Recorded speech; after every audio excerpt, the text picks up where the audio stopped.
오늘 예배 주신 하나님의 말씀 보도록 하겠습니다. 하나님의 말씀은 구약 예레미야 50장 1절부터 6절 말씀입니다.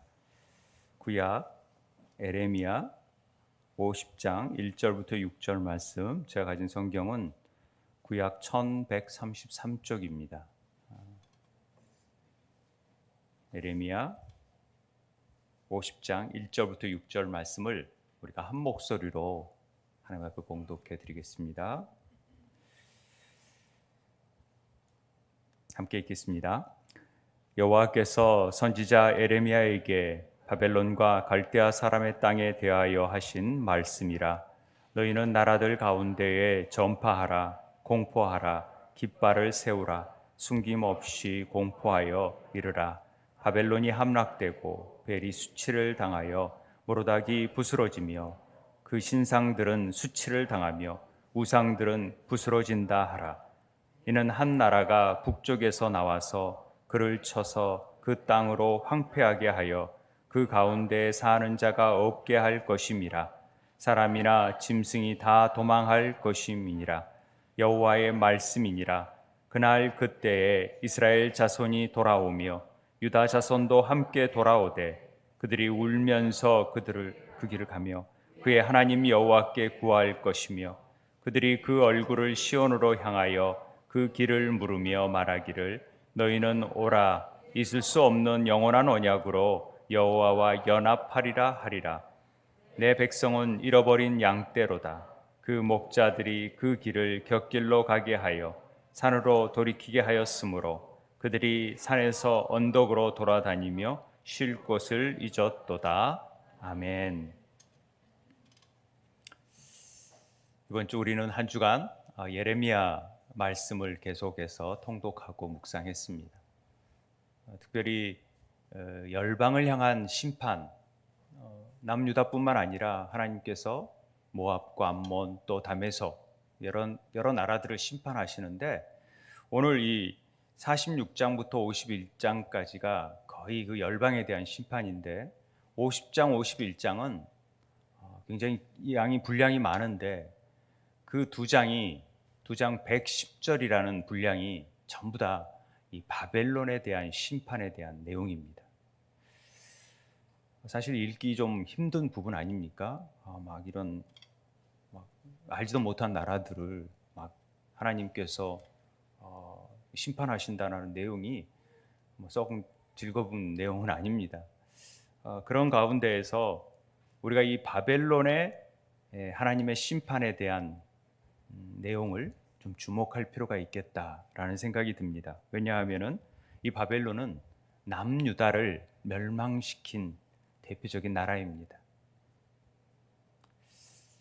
많은 나라 중에서 이 바벨론에 대한 의미가 또 상징성이 성경에서는 굉장히 중요한 의미를 갖기 때문에 아마 이렇게 많은 분량을 통해서 우리에게 알려주고 싶은 메시지가 있다라는 것을 우리는 다시 한번 살펴봐야 될 거라고 생각을 합니다.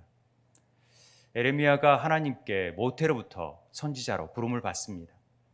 그러면서 백성들에게 돌아오라고, 하나님께 돌아오라고, 잘못하면은 망할 수 있다고 이렇게 얘기합니다마는 이스라엘 백성들이 돌아오질 않습니다. 여전히 예레미야를 말을 믿지 않습니다. 그리고 거짓 선지자들의 말을 더 평화라는 말을 믿습니다. 더 이상 믿지 않으니까 예레미야가 이제는 망할 것이다. 바벨론이 우리를 침략할 것이다. 그럴 때 어떻게 해라? 항복해라, 빨리 거기에 순응하고 포로로 잡혀가서 깨달아라. 좀 이런 메시지를 전하는 겁니다. 남유다의 사람들이나 이스라엘 귀족들이나 이런 사람들이 볼 때는 이런 선지자가 있나 이렇게 여겨질 거 아닙니까? 하나님이 우리와 함께 하시는데 감히 뭘 우리가 망한다고 또 바벨론한테 항복하라니. 친바벨론주의를 펼치는 예레미야를 보면서 매국노라는 느낌을 갖지 않겠습니까? 우리 일제 때 예를 들어서 일제 36년을 해서 36년 후에 우리는 돌아올 것이다라는 누가 선지자가 했다면 저 사람이 일제의 친일파 아닌가? 매국노 아닌가? 약간 그런 느낌을 가질 수 있는 상황입니다. 그래서 사실 에레미야를 죽이려고 했어요. 구덩이에 죽이려고 하고 에레미야는 도망치고 막 그런 거죠. 그런데 에레미야가 이 바벨론에 대한 심판을 오늘 얘기하는 것 아니겠습니까? 굉장히 친바빌론주의라고 생각했는데 이제 에레미야가 바벨론에게도 하나님이 심판하신다. 그러면서 본인도 이제 그 오해를 풀 수 있는 부분도 됐겠지만은 어떤 면에서 그렇게 바벨론을 이제 에레미야를 굉장히 감싸 안았던 바벨론으로서는 예레미야가 이거 반역을 저지르네 하면서 그 메시지를 전할 때부터는 사실은 목숨을 내놓고 또 전해야 될 상황이 예레미야에게 닥친 겁니다. 한편으로는 오해를 풀 수 있는 기회가 되지만 한편으로는 또 굉장히 큰 위협 앞에서 목숨을 내놓고 지금 말씀을 전한다라는 사실을 여러분들이 좀 알고 있었으면 좋겠습니다. 바벨론이란 나라는 갑자기 신흥 대국이 된 겁니다. 그리고 전 세계를 제패했다 할 수 있을 정도로 거의 유럽을 휩습니다. 그런 초강대국이 하나님의 도구로 쓰여졌다는 사실을 우리는 알아야 됩니다. 그것도 이스라엘, 남유다를 하나님께서 돌아오게 하게 한 도구, 막대기였다, 멍둥이였다라는 표현을 이사야나 에레미야는 쓰고 있습니다. 하나님을 떠나서 스스로 웅덩이를 파고 또 늘 하나님께 돌아오지 우상을 섬겼던 그들을 향해서 돌아오라 했는데도 돌아오지 못하니까 하나님이 오직했으면 극악무도한 바벨론을 통하여서 매를 치는 것입니다. 심판하시는 거죠. 이건 바벨론이 더 잘했다라는 건 아니잖아요. 왜냐하면 그 당시에 신관이나 전쟁관은 전쟁에서 이기면 우리 신이 최고다라고 생각을 했기 때문에 그들의 신 마르둑이나 벨이 우리 신이 최고다. 그리고 우리는 더 이상 우리보다 높은 신은 없을 거야. 막 이렇게 생각을 했을 건데 하나님이 그들을 도구로 쓰셨다는 사실을 모르고 있는 것이죠. 그리고 교만하고 강포하고 자기 마음대로 스스로 이름을 높이는 일들을 행하고 있는 것입니다. 그런 바벨론을 하나님께서 이런지하에 심판하시겠다. 그리고 이런 많은 절을 통해서 계속해서 반복해서 내가 반드시 심판하겠다라는 메시지를 전하고 있다라는 것입니다. 그러니 바벨론 너희들 깝죽될 필요도 없고 교만할 필요도 없고 겸손하게 무릎 꿇어야 되지 않겠냐라는 메시지가 담겨져 있는 것이죠. 하박국 선지자도 그 당시에 같이 함께 하나님의 말씀을 선포했던 선지자인데 그가 바벨론의 제약을 이 하박국 2장에서 그렇게 얘기합니다. 너희들이 여러 나라를 노력했는데 사람들의 피를 흘리게 만들었고 강포를 행했다. 모든 주민들에게 아주 강압적이고 포악하게 했다라는 거죠. 그리고 높은 데 깃들이려고 막 했다라는 거죠. 늘 교만하고 그리고 부당한 이익을 취하는 일들을 행했고 그리고 많은 사람들을 힘들게 했다라는 겁니다. 특별히 그들은 성읍을 건설하는 일들을 했는데 그 당시에 포로들을 불러서 거대한 바벨탑을 우리는 바벨탑이라고 얘기한 바벨로니아 탑이니까 지구라트 걔네들이 신전을 짓는데 수많은 사람들을 동원했음을 우리는 역사적으로 볼 수가 있습니다. 바벨론을 심판한 이유가 하박국은 강포와 교만이었다라는 말로 대변합니다. 하나님께서 지금 바벨론을 심판하시는 이유는 그들의 교만이었던 것이죠. 어떤 죄도 다 죄책감을 갖는 데입니다. 우리가 죄를 지면은 당연히 들어오는 게 죄책감인데 죄책감이 없는 죄가 하나 있답니다. 그것이 바로 뭐냐? 교만이다. 예전에 한번 설명드린 적이 있는데 그래서 이건 교만은 한 사람을 다룰 방법이 없어요. 유일한 방법이 없는 거예요. 교만한 사람은 어떤 길로 가느냐? 패망의 길로 갈 수밖에 없다. 이게 잠언에서 나오는 것 아닙니까? 만약에 우리가 우리 삶 속에서 스스로 우리를 높이는 바벨탑을 쌓고 우리 안에서 하나님 없다 할 정도로 모든 일을 내 스스로 하고 내 마음대로 하겠다라는 그런 교만이 우리 안에 있다면, 우리 공동체에 그런 게 있다면 이것은 반드시 무너져야 되려 일이라는 것입니다. 그래서 교회가 교만함 때문에 무너지는 것을 많이 보게 됩니다. 이런 얘기를 들으면 제가 창세기 바벨탑, 사실은 설교를 바벨탑을 중심으로 했던 설교를 준비하다가 좀 바꿨는데, 이 바벨탑 사건을 통하여서 우리는 많은 걸 알 수 있죠. 정말 많은 메시지를 예전에 설교를 했지만은 알 수 있지만, 그들은 자기 이름을 내고 온 지면에 흩어짐을 면하고자 했던 부분이 있습니다. 그러니까 바벨로 하늘에 닿고자 하는 마음이 있었던 것이죠. 뭐 해봤자 지금 그 바벨탑의 그 조사한 바로는 91m가 제일 높은, 굉장히 높은 100m라면 그 당시에 그 정도 쌓을 수 있다라는 과학 기술이 있다? 상상을 불허한 일입니다만은 기껏해자 100m 높이에 하면서 그냥 하늘을 닿을 수 있다라고 생각을 하는 거죠. 이게 교만이라는 것입니다. 이 바벨이라는 말이 의미가 어떤 사람은 하늘의 문이라는 얘기도 하고 어떤 사람은 혼잡케 하다, 바벨이라는 말이 혼잡케 하다라는 말로 이렇게 두 가지로 인터넷을 쳐보면 나옵니다. 정확하게 보자면은요, 바벨이라는 말은요, 발랄에서 나온 말이에요. 히브리어 섞다, 혼합하다, 혼돈하다라는 말인데, 이 바벨론어 이전에 수메르 제국이 있었잖아요. 최초의 인류 문명이라 할 수 있는 그 수메르어로 이 신할 땅, 카딘길라라는 말은 신할 땅을 카딘길라라는데 신의 문으로 번역을 했어요.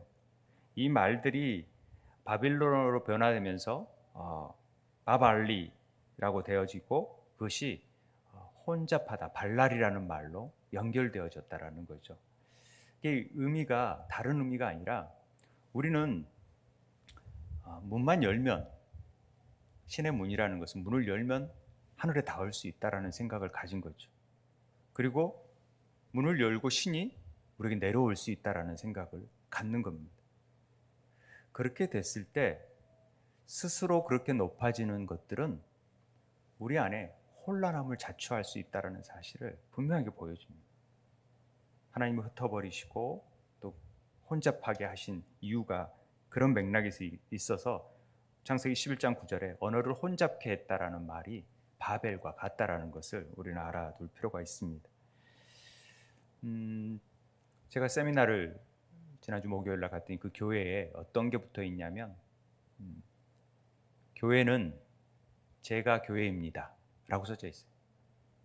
교회는 나입니다 라는 뜻이죠. 우리가 뭐 너무나 잘 아는 부분이잖아요. 교회가 뭐냐라는 교회의 본질을 얘기할 때 그리스도의 몸, 유기체적이고 그것이 하나님께부터 소명을 받는 자들의 거룩한 모임이라는 사실을 우리는 늘 잊어버리고 건물로 생각한다라는 거죠. 그러니까 교회 간다 그러면 내가 교회인데, 우리는 개념을 그렇게 생각하는 거죠. 예배당 가는 개념으로 알아야 되는데, 그런데 그 교회가 주인이 누구냐는 것이죠. 내가 주인이면 그것은 교만이라는 것이죠.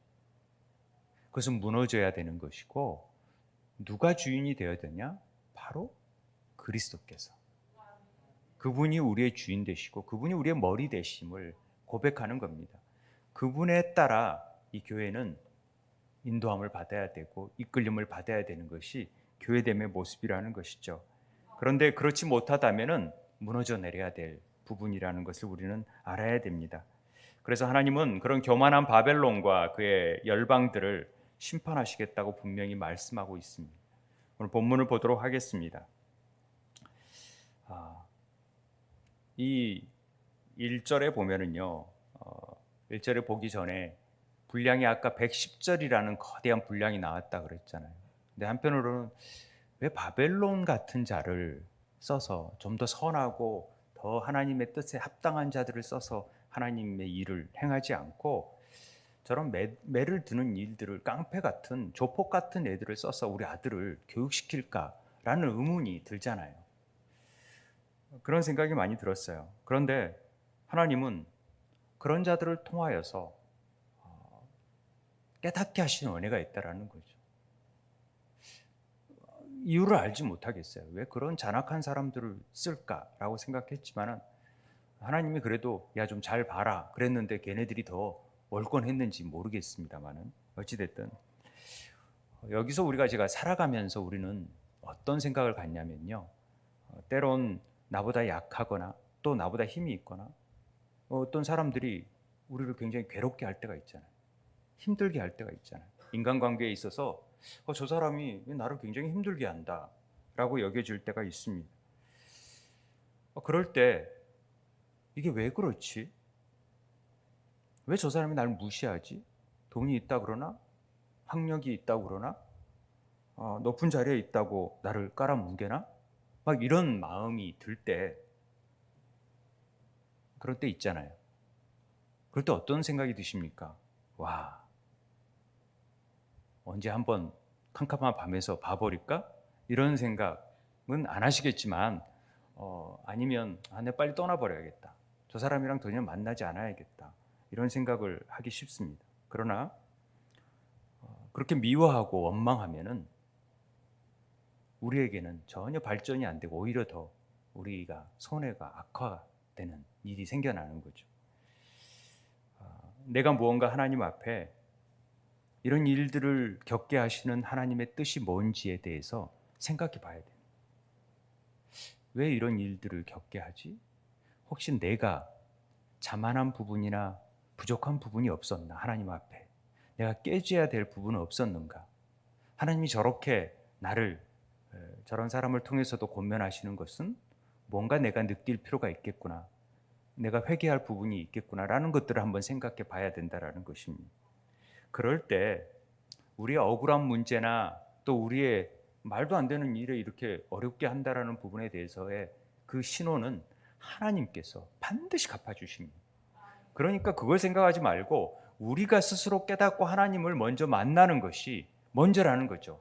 그걸 하나님이 원하시기 때문에 이런 어려움과 또 이건 전혀 예상치 못한 일들을 당할 때 우리는 그런 일들을 먼저 생각하면서 이거 하나님의 뭔가 계획이 있어서 내가 깨닫고 하나님께 나아갔을 때 그것이 우리가 믿음의 성장을 이루는 것이고 우리에게 덕이 되는 일이 되어지는 것입니다. 그래서 항상 우리는 중요한 게 내가 먼저 나를 보살피는 것이 중요합니다. 이 욥과 같은 고난을 통해서도 전문같이 나아가고 귀로 듣던 하나님을 주로 보는 역사가 나와야 되는 것이죠. 그래서 감사해야 되는 것입니다. 저런 가시를 주신 것을 하나님 감사합니다. 저런 걸 통해서 나의 연약함들이 드러나게 하셔서 감사합니다. 그런 일들이 치유될 수 있게 나는 할 수 없는 부분이니까 하나님 치유해 주십시오라고 기도해야 되는 것이 우리들의 모습이라는 것입니다. 관계를 통해서도 어쨌든 하나님께 돌아오게 하는 것이 하나님의 목적이었다라는 사실을 우리가 꼭 기억했으면 좋겠습니다. 그럴 때 사단도 도구로 쓰여진다니까요. 우리를 더 새롭게 하기 위한 도구로 쓰여지는 거죠. 아마 바벨론도 아마 그런 맥락에서 쓰여졌을 거라고 생각합니다. 그것이 하나님의 본심이었다, 하나님의 계획이었다라는 것을 아는 것이 중요합니다. 오늘 1절에 보면은 여호와께서 그래서 선지자 에레미야에게 바벨론과 갈대아 사람의 땅에 대해서 말씀하고 계십니다. 바벨론과 갈대아 사람의 땅에 대해서 말한다. 저는 이 말이 이렇게 말씀을 묵상하다가 바벨론과 갈대아 사람의 땅이구나. 그러면 이 땅은 에레츠라는 땅은 어떻게 보면 우리 마음과 연관이 있잖아요. 땅은. 그래서 우리 마음밭 얘기할 때 밭, 땅 다 같은 의미가 됩니다. 그런데 이 땅에 대해서 말씀하실 때 하나님께서 분명히 이 마음에 뭔가를 얘기하고 계신다라는 것을 우리는 알 수 있습니다. 특별히 바벨론, 갈대아 사람의 땅. 그러면 분명히 지금 남유다를 괴롭히는 바벨론이라는 나라를 향해서 말하고 있는 것이지만 한편으로 이게 우리 안에 또 하나님을 자기를 높이려고 쌓는 하나의 바벨론이 있다라는 것으로 받아들였으면 좋겠다라는 생각이 들었습니다. 바벨론을 생각하면 아까 창세기에는 바벨탑을 생각할 수 있잖아요. 그 바벨탑이 신할 땅에 세워진다라는 건 아시죠? 신할 땅은 아까 얘기한 대로 바벨, 그 유브라데스 강과 티그리스 강 사이에 있는 하류 지역을 우리가 신할 땅이라고 합니다. 다니엘서에서도 유다 왕 여호와김과 하나님의 정 그릇을 이 느부갓네살들이 다 저기 신할 땅으로 가져가잖아요. 자기 신전에 가져가 보물 창고에 뒀다라고 하듯이 신할 땅이 여기서 나오고요. 창세기 14장에 보면은 동방의 연합군들이 그돌라오메나 아무라의 신할 땅 엘람 왕 신할 왕이 연합군들이 팔레스타인에 쳐들어와서 누구를 잡아갑니까? 아브라함의 조카 롯을 잡아가죠. 바벨론으로 데려가는 거예요. 그럴 때 아브라함이 집에서 기른 318명의 훈련된 자들을 가지고 가서 그것을 찾아 가져오죠. 빼앗아 오는 거죠. 탈취해 오는 거죠. 이 의미가 굉장히 중요한 의미입니다. 끊임없이 아브라함은 갈대아 우르에서 나온 자 아닙니까? 그런데 노아의 자녀 함의 자손들이 하나님의 은혜로 덮지 못했던 이 함의 자손들이 이 신할 땅에 머물게 되는 거죠. 그래서 바벨탑을 짓게 되는 것 아닙니까? 그런 맥락을 볼 때 이 안에서 우리가 깨달아야 되는 것은 신약에서도 바벨성이 무너지는 것들이 요한의 계시를 통하여서 나타납니다. 그게 17장, 18장 두 장에 걸쳐서 무너졌다 바벨탑 이런 얘기가 나오는 것이죠. 성경에서 이 바벨의 의미를 그래서 잘 알아야 됩니다. 우리가 신할 땅이 이쪽 지역인데, 그래서 이 출애굽, 출바벨론 이런 의미들은 성경을 아주 이해하는데 중요한, 그래서 애굽과 바벨론은 세상을 상징하는 의미로 잘 쓰여집니다. 상징적인 의미에 있어서. 그래서 오늘 우리가 많은 지면을 할애해서 이 바벨론에 대해서 우리가 보고 있는데요. 오늘 1절에 이 에레미야에게 이 사람 땅에 대해서 말하는데, 여기에서 그냥 한글로 보면은 잘 못 느낄 부분들이 하나가 있습니다. 굉장히 중요하다고 생각을 하는데, 이 에레미야에게라는 말입니다. 에게라는 말은요, 그냥 그 사람에게라는 뜻이 되어질 수 있는데, 보통 에레미야에게 여호와의 말씀이 임하였다라고 했을 때는 전부 다 히브리어로 엘이라는 말을 씁니다. 그게 뭐뭐에게라는 뜻이거든요. 여기 대하여 또 엘이라고 써져 있는데, 대하여는 엘이라고 써놓고 에레미야에게에는 야드가 손이거든요. 특별히 손이라는 말로 히브리어를 쓴 이유가 있다라는 것이죠. 이것은 하나님의 약속과 언약, 야드가 그런 의미잖아요. 구원의 의미가 있고, 그러나 하나님께서 손으로 직접 했다라는 말은 어떻게 또 받아들일 수 있냐면은, 하나님께서 이건 특별히 네가 기록하면서 전하라 라는 말로 여겨집니다. 그러니까 이건 너무나도 확실한 메시지인데, 이거 혹시 잊어먹을까 봐 마음판에 내가 새겨줄게 라는 마음으로 손으로 그 약속을 기록하고 있다는 것이죠. 그러니까 다른 민족들은 그냥 심판에 경고에 입으로 그냥 전했던 말인데, 이 바벨론에 관해서는 특별하게 손으로 기록하면서까지 전했다라는 것은 우리에게 주시는 메시지가 분명하게 있다라는 것을 우리는 알 수 있는 것입니다. 이 메시지가 뭐냐? 바벨론은 망할 거야. 너 이거 믿니? 라고 하는 말이 담겨져 있습니다. 아니, 남유다를 멸망시키고 지금 세계를 제패하고 있는 나라를 향해서 하나님이 예레미야에게 주신 말씀입니다. 그러니까 이건 굉장히 상징적인 의미를 가지고 있습니다.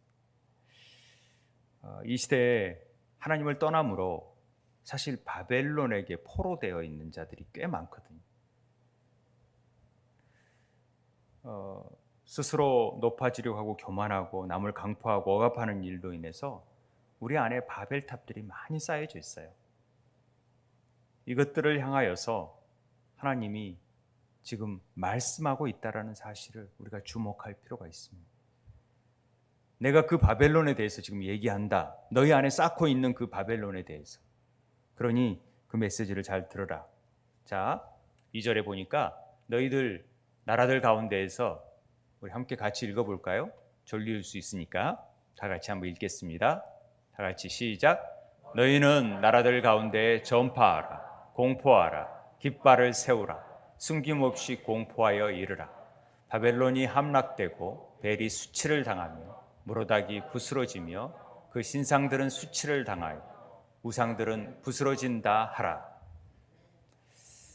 하나님께서 어떻게 지금 에레미야에게 선포하라 그러냐면 전파하라, 공포하래, 깃발을 세우래요. 숨김없이 공포하래. 그리고 이르라고 얘기. 같은 말을 5번이나 지금 동사로서 얘기하고 있습니다. 얼마나 하나님이 강조하시고 확실하게 얘기하는 말씀입니다.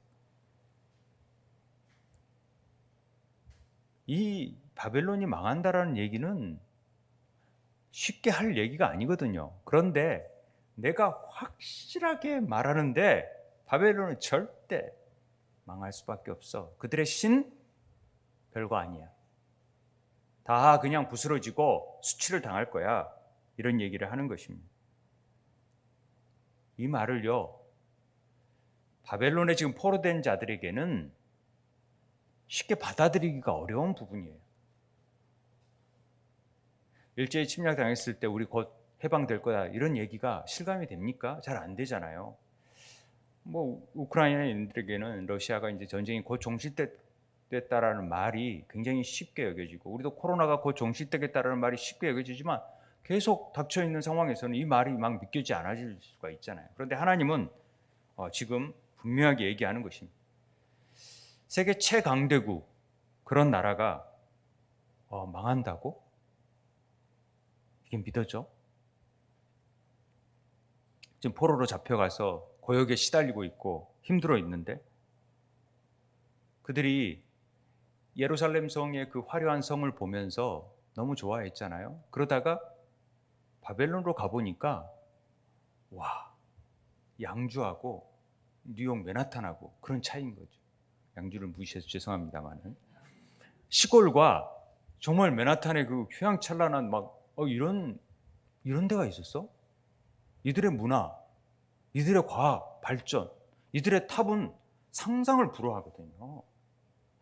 110m, 고작 예루살렘 성전 뭐 높이가 얼마 안 되는데, 와, 제가 EBS 4부작으로 아마 한 7, 8년 전에 제가 그 본 것 같아요. 그래서 제가 EBS에서 그 방송에 들어가지고 그걸 프로그램을 사가지고 제가 가지고 있어요. 우리 아이들 보여주려고.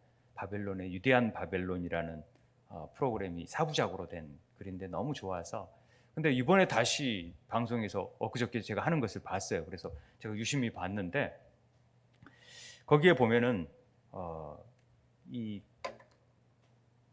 청동문이라든가 그 수로라든가 그 벽의 두께라든가 그 공중 정원이라든가 이건요 불가사의에 해당할 정도로 어마어마한 요새와 같은 거죠. 감히 어느 나라도 침범하기 힘들겠다라는 것이 일반적인 견해였었습니다. 그러니까 뭐 이렇게 어마어마한 도시를, 느부갓네살 궁전을 표명한 이 도시인데 이걸 어떻게 함락을 시키냐. 그리고 막강한 군대를 가지고 있는 나라인데, 그런데 어떻게 이 신들이 뭐 다 박살이 났고 내팽개치지? 이걸 이해할 수가 없는 거죠. 이들의 전쟁의 신이 이겨가지고 하나님을 믿는 우리들이 다 지금 포로로 잡혀왔는데 이런 개념을 가져야 돼요. 그런데 그런 신들이 있다라는 거죠.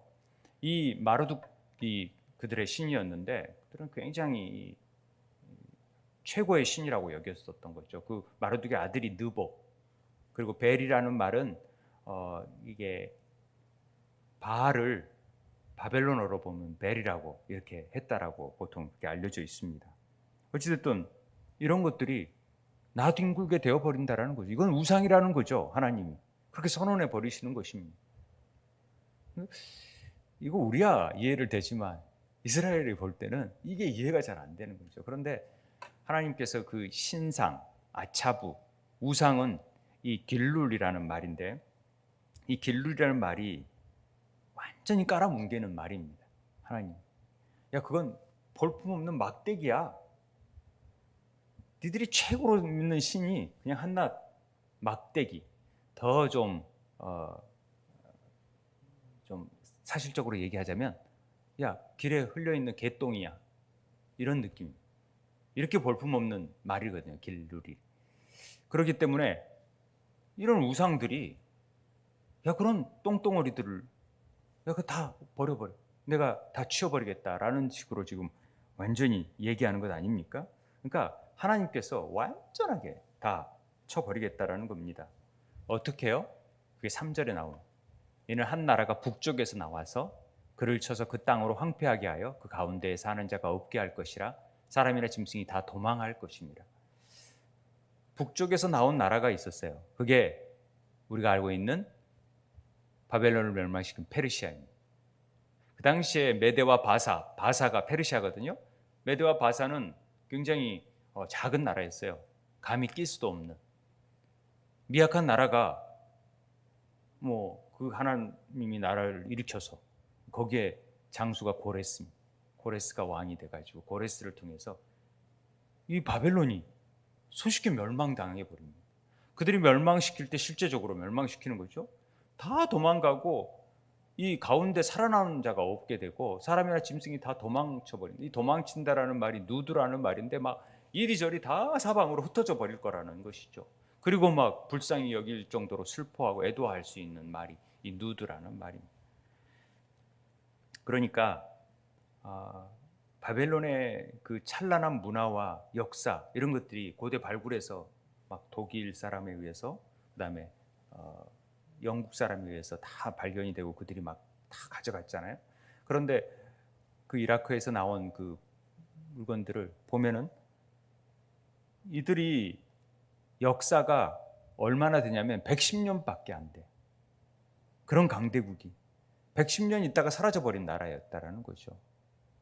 그러니까 하나님께서 잠깐 쓰시는 것을 자기가 오만해가지고 교만해가지고 깝죽대다가 한순간에 무너질 수밖에 없는 거예요. 그게 우리의 하나님이 하시는 일입니다. 그런데 우리가 뭐라고 대단하다고 나오겠습니까? 아무튼 그렇게 해서 바벨론은 멸망할 것이고 망할 것이다 라는 얘기를 하시면서 하나님이 중요한 얘기를 하십니다. 그게 4절의 말씀입니다. 같이 한번 읽을까요? 시작. 여호와의 말씀이니라. 그날 그때에 이스라엘 자손이 돌아오며 유다 자손도 함께 돌아오되 그들이 울면서 그 길을 가며 그의 하나님 여호와께 구할 것이며.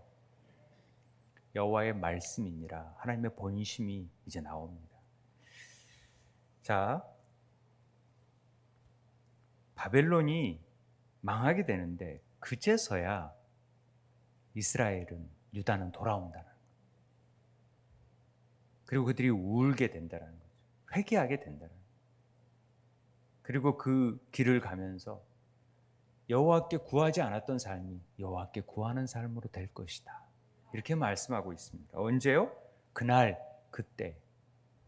그날이나 다 그날 그런데 왜 또 그때라고 얘기합니까?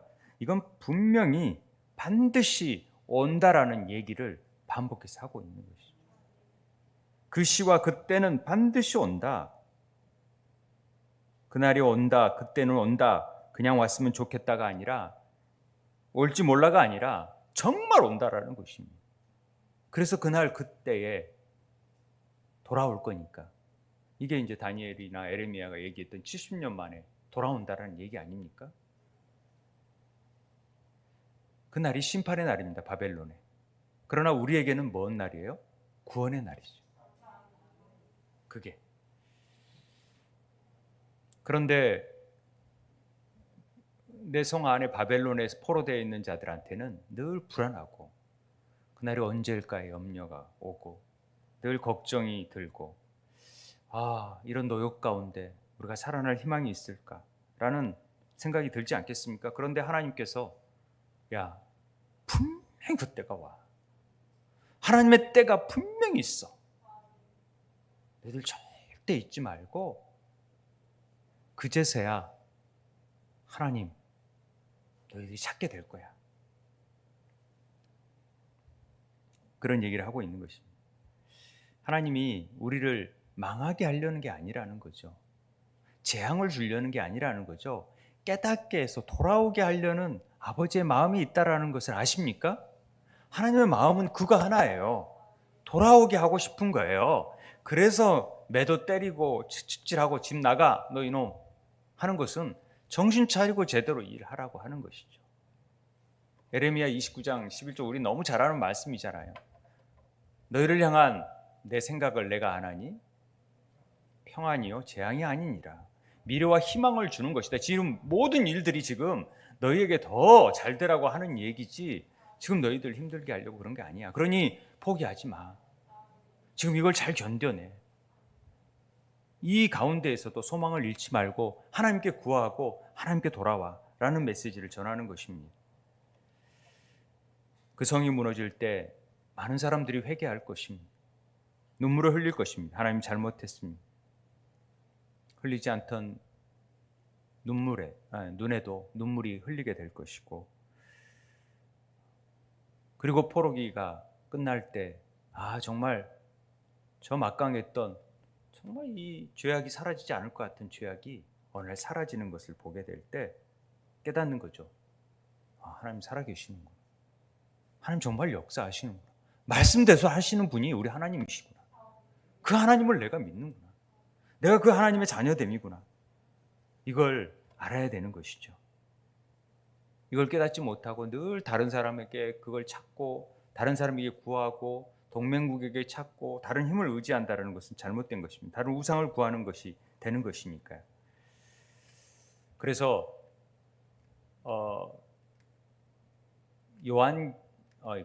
제가 왜 자꾸 이렇게 하나만 돼야 되는데, 그 요한계시록에서도 그 성이 무너지는데 그 바벨론을 뭐라고 얘기하냐면요, 귀신들의 처소래.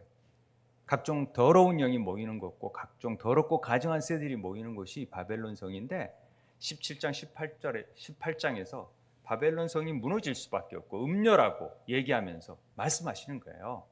그러니까 우리 안에 정말 사단이 또아리를 들고 있는 견고한 진들이 어느 순간에 여리고가 무너지듯 무너질 수밖에 없다라는 것이죠.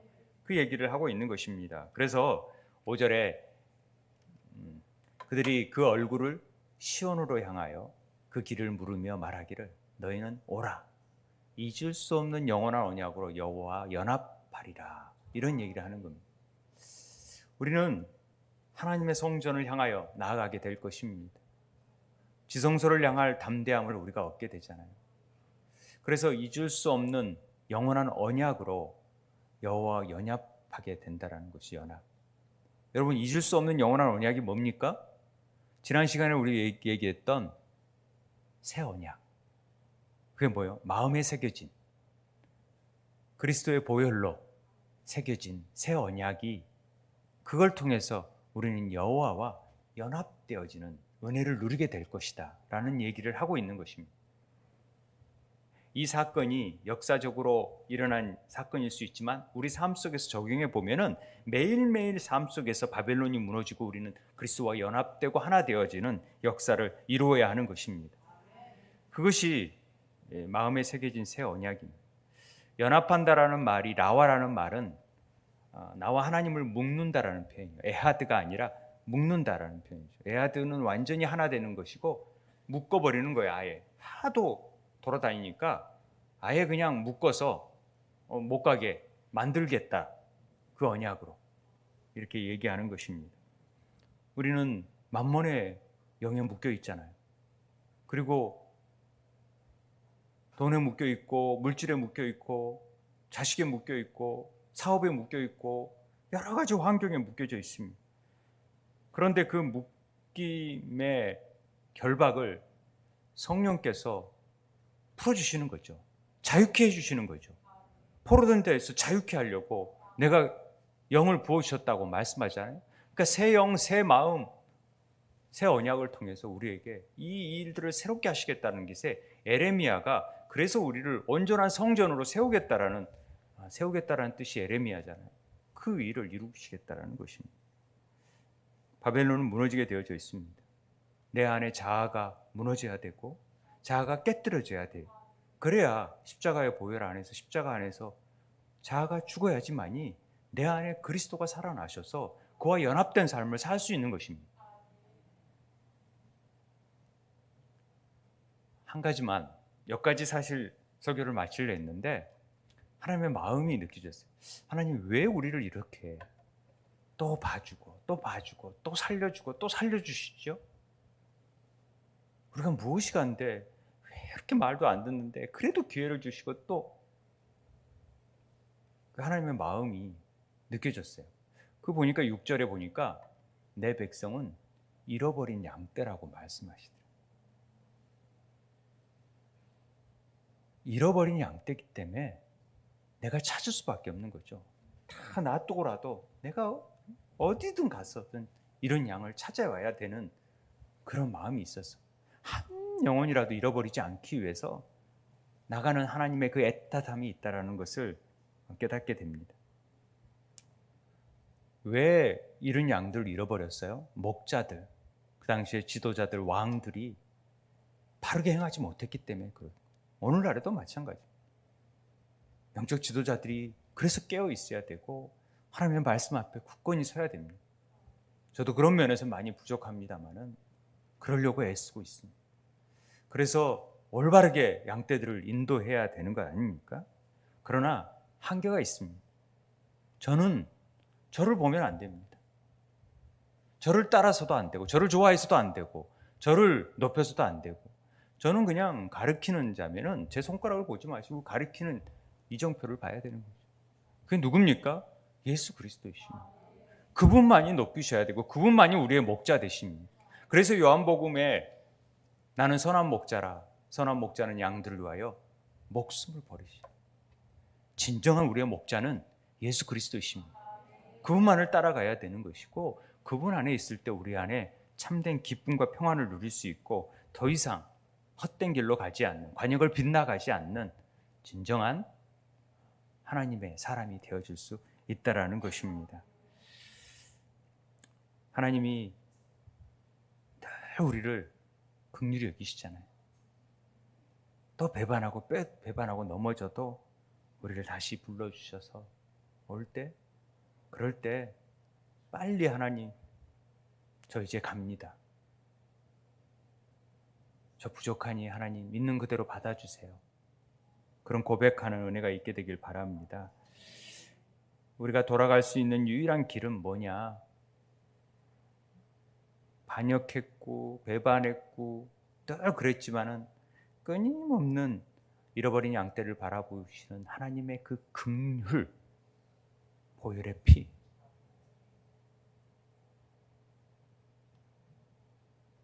그것 덕분에 우리가 다시 주님 앞에 설 수 있고 주님을 찾을 수 있고 주님 앞에 나아갈 담대함을 얻게 되는 것입니다. 나 같은 죄인이 어떻게 하나님 앞에가 아니라 그런 자이기 때문에 오늘도 하나님 앞에 나올 수 있다는 것을 아시고 우리 안에 다시금 마음 문이 열려지고 우리의 헛된 바벨탑들은 다 무너지고 주 안에서 온전한 성전으로 세워지는 복된 은혜, 성령께서 역사하시는 그것이 우리 교회를 향한 하나님의 오늘 메시지라는 사실을 잊지 않고 기억하셨으면 좋겠습니다. 오늘 우리 함께 기도할 이 시간은 우리가 정말 주님 앞에 늘 돌아간다 하면서도 주님을 의지한다 하면서도 우리 자신을 의지하고 또 내 안에 스스로 이름을 높이고 내 스스로 성을 쌓고 내가 마음껏 이루고자 하는 그런 마음들을 시간 철저히 내려놓고 주님만을 높여드리고 교만과 강포를 내려놓고 주의 보혈의 공로를 의지하며 이 시간 나아가오니 주님, 성령께서 온전히 우리를 주의 도구로 사용하여 주옵소서. 고백하는 이 시간 되기 원합니다. 기도하겠습니다.